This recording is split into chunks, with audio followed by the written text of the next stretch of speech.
Good morning to all the students of class 10. Today we are going to see about some word problem, that is money related problem.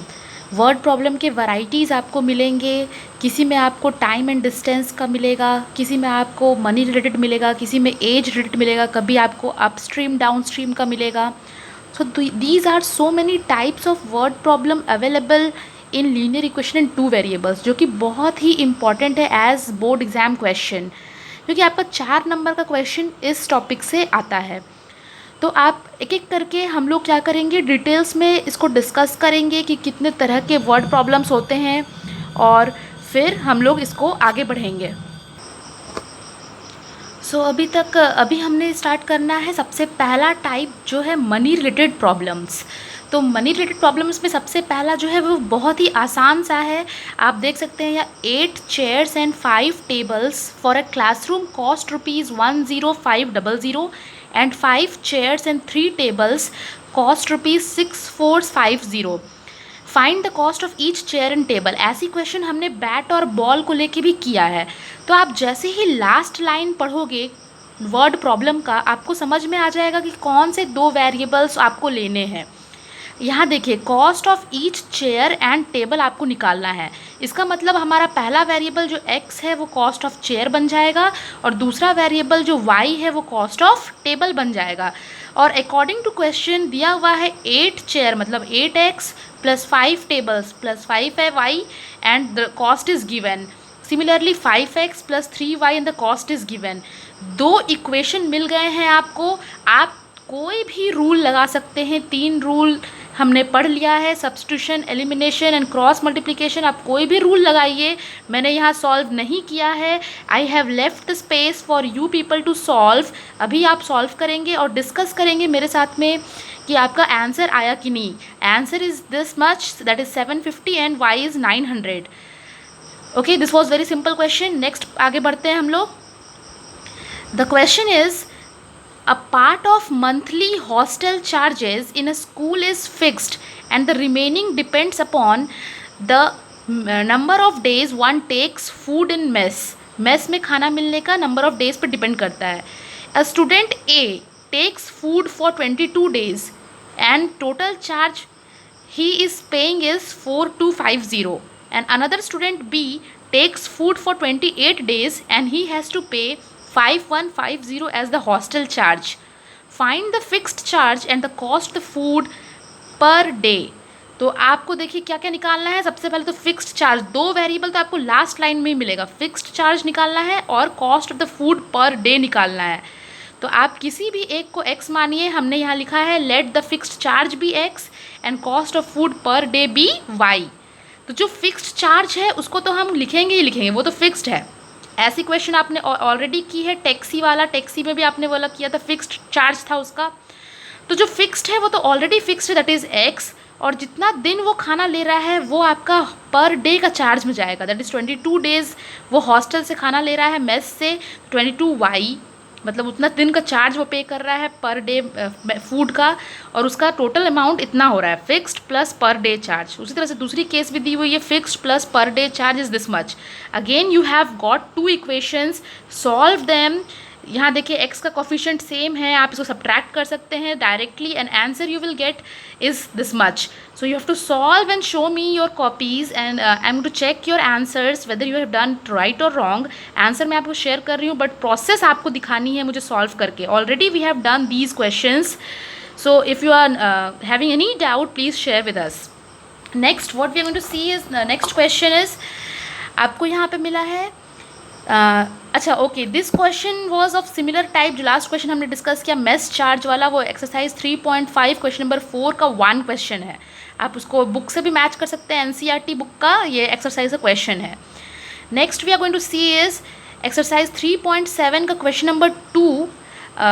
I think some people had doubt in this one. ये आपका question मैं discuss कर रही हूँ, इस type का question है ये. बिल्कुल क्वेश्चन वो सेम नहीं है बट उसी टाइप का क्वेश्चन है ये. तो आप देखिए यहाँ पे, each one of A and B has some money. दोनों के पास कुछ पैसे हैं. If A gives ₹30 to B, then B will have twice money left with A. But if B gives rupees 10 to A, then A will have thrice as much as money left with B. How much money does each have? अब question को clearly समझना होगा तभी ये question बनेगा। बहुत ही simple सा question है, लेकिन थोड़ा सा आपको ट्विस्ट करके दिया है as a puzzle type question. Last line को फिर देखिए, how much money does each have, मतलब ईच कौन, ए एंड बी। तो आपको डायरेक्टली मालूम चल गया कि ए के पास रुपीज़ एक्स है और बी के पास रुपीज़ वाई है। वेरिएबल सेट हो गए हमारे।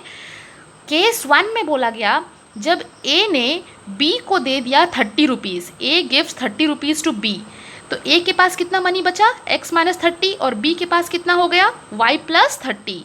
अब according to the question we have b का जो अमाउंट है वो a के ट्वाइस हो जाता है, तो y plus 30 is twice of x minus 30।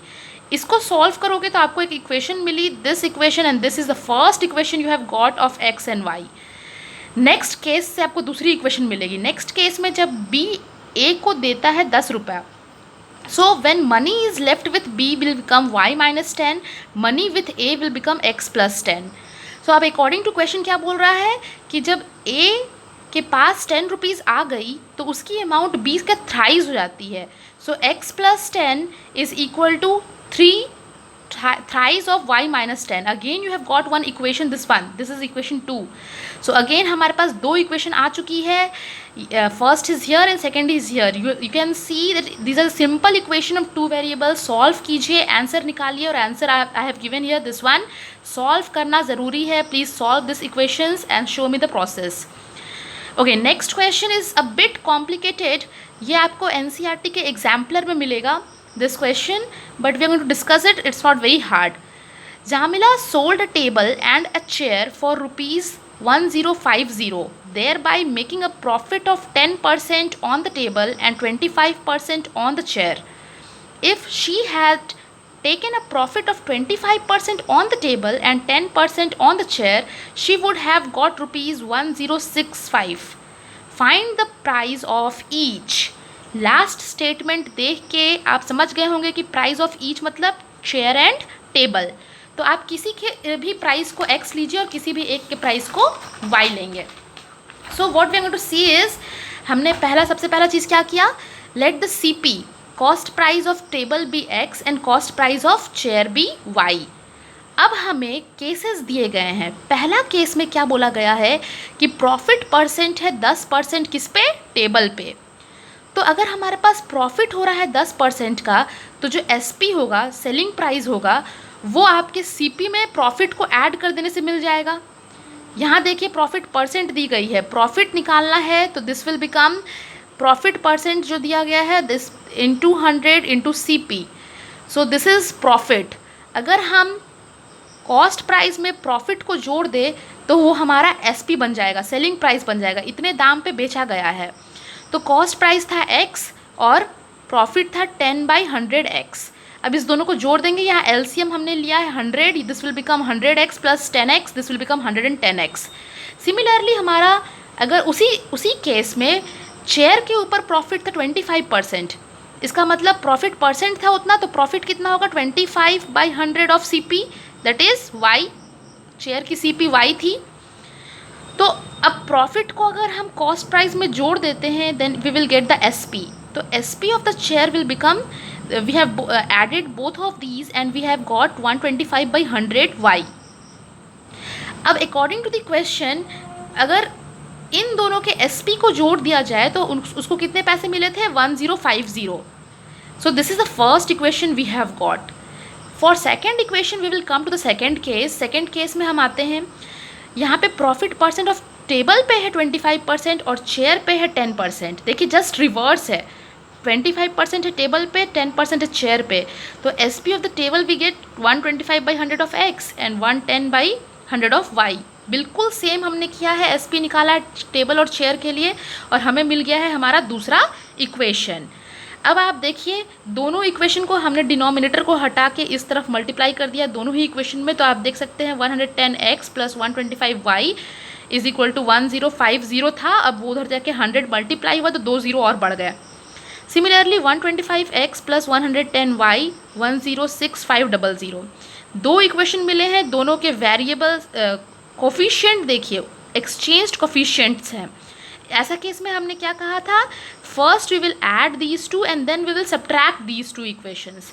तो हम जब इसे ऐड करते हैं, so on adding these two we have got 235x plus 235y is equal to 211,500। अब 235 दोनों में ही कॉमन था, निकल गया, यहाँ पर इसके नीचे डिवाइड होगा तो 900 आएगी।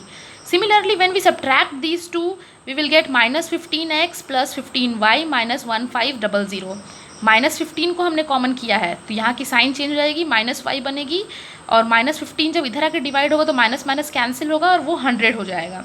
Now you have x plus Y and x minus Y. Such an easy task now. अब आपको दो वेरिएबल्स में ईजी सा इक्वेशन मिल गया है, इसको सॉल्व करिए और you will find the answer of x and y। तो आंसर मैंने यहाँ दिया है, आप सॉल्व करके इसको मैच करेंगे ज़रूर। So this was all for the cost related, means money related problem. Next we will move to the next topic of the word problem.